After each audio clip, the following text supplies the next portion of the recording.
ඉතින් යාළුවනේ අද අපි මොකද කරන්නේ? යාළුවනේ මම ලිපකුත් හැදුවා. මේ තියන්නේ ලිප. ගොම මැටි ගහලා තමයි යාළුවනේ මම මේක හදාගත්තේ. අපි යාළුවනේ මඤ්ඤොක් කලයක් ගලවගමු. සත්තු කාලා තේරම ඉවරලා තියෙන්නේ. අස් දෙයක් වගේ තිබ්බා.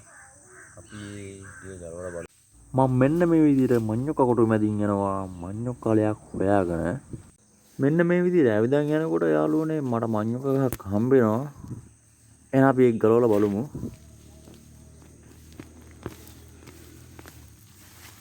ඉතින් යාළුවනේ ඒක නම් අලයක් කැඩනවා වගේ.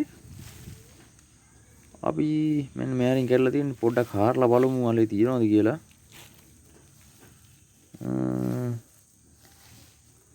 තියෙනවා. අප්පෝ මේ මොකද්ද බම් මේ? ඉතින් තව ගහක් තියෙනවා ඒකත් ගලවලා බලමු. මේ ඉන්නේ අපේ සුරතලා. අර මේකත් ගලවලා බලමු. අනිවාර්යෙන් මේ ගහේ නම් තියෙන්න ඕන. යාළුවනේ ඒක නම් තදයි. ඒක නම් අනිවාර්යෙන් තියෙන්න ඕන. හරි වඩු හම්බුණා. යාළුවනේ අන්තිමට ඉතින් මට මඤ්ඤොක් කඩියක් හම්බුණා.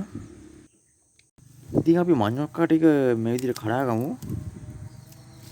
යාළුවනේ මඤ්ඤොක් පුච්චන්න නම් මේ යන්නේ. ඉතින් බලන් ඉන්න මොකද්ද කරන්න කියලා.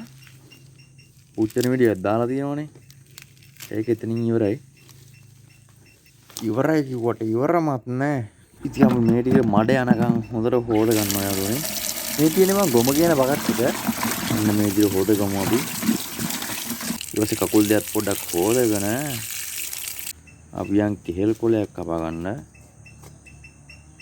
මෙන්න ඉන්න අපේ සුරතල ගාවෙන් අපි කෙහෙල් කොලේ දැම්මා. කෙහෙල් කොලේ මෙහෙම දාලා බංකුව මෙතනින් තියලා හොදගත්තු මඤ්ඤොක් ටික තියෙනවා එහා පැත්තෙන්. ඉතින් මේ විදිහට කපා ගමු අපි දැන්. කපලා මෙන්න මේ විදිහට සුද්ධ කරගන්නවා මඤ්ඤොක් ටික. අපි ඉක්මනින් සුද්ධ කරගමු. හරි කන්නම් සුද්ධ කරගත්තා. ඉතින් සුද්ධ කරගත්තු ටික මේ විදිහට හොද ගන්නවා යාළුවනේ. හොඳට හොද ගන්න. උන්තර බැන්නම් පොඩ්ඩක් හරි හොද ගන්න.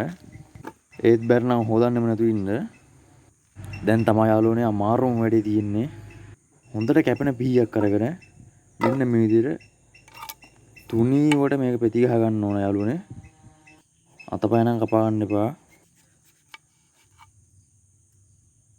මෙන්න මේ විදිහට අපි ඉක්මනට මේක පෙති ගහගමු. කොහොමද ස්පීඩ් එක? හරි ඉතින් අපි ඕන තරමට අපි මේක පෙති ගහගත්තා.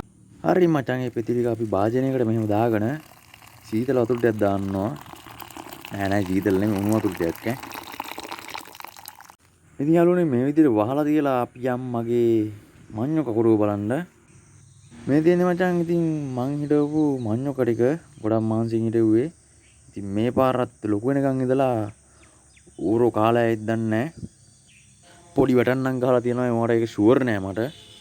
කාලා යනවා නම් කාලා ගියදින් ඔය කමන්නේ.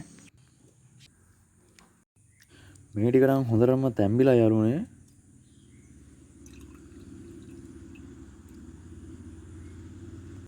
අපි එකක් කරන් බලමු. මෙන්න මේ විදිහට තමයි තියෙන්න ඕනේ. විනිවිද පේන්න මෙන්න මේ විදිහට තියෙන්න ඕන. දැන් හිතේ ඉතින් කඩෙන් ගෙනල්ලා කෑවනම් හොඳයි කියලා නේද? මම මේක දැම්මේ දන්නේ නැති කෙනෙක්ට දැනගන්න.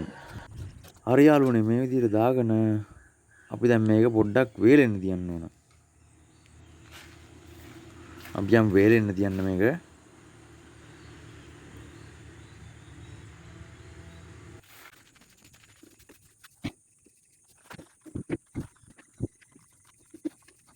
ඉතින් මේ විදිහට ලිපවුල ගමු.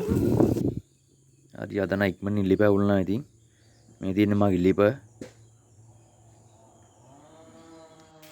ඉතින් මේ විදිහට තෙල් ටිකක් දාලා අපි මේක බැද ගන්න ඕන. හරිනම් ඉතින් මේක බදින්න ඕනේ ගැඹුරු තෙලේ. තෙල් පොඩ්ඩක් දාලා බදිනවා නම් කෑලි 1 2 දාලා තමයි බැද ගන්න ඕනේ. නැත්තම් කෑලි කැඩෙනවා යාළුවනේ. මචං මගේ අදනු ගොඩක් කැඩුනා. හරි ඉතින් ඒ ටික බැද ගන්න ඉවරයි. මෙන්න මේ විදිහට දාගමු. මේ විදිහට මිස් කුට්ටුවක ලුණු කුට්ටුවේ කලවම් කරලා මේකට පොඩ්ඩක් කියා ගන්න ඕන. මෙන්න මේ විදිහට. ඉතින් එහෙම දාගෙන හොඳට මේ කලවම් කර ගන්න ඕන. මම මඤ්ඤොක්ක පොතු දෙකකුත් බැද්දා. මඤ්ඤොක්ක කොළ ටිකකුත් කඩලා බැද්දා. ඉතින් මාරම රහක් තියෙන යාළුවනේ. මේ වගේ දේවල් කඩෙන් ඇරලා කන්න එපා. පොඩ්ඩක් කොරත් හදලා බලන්න.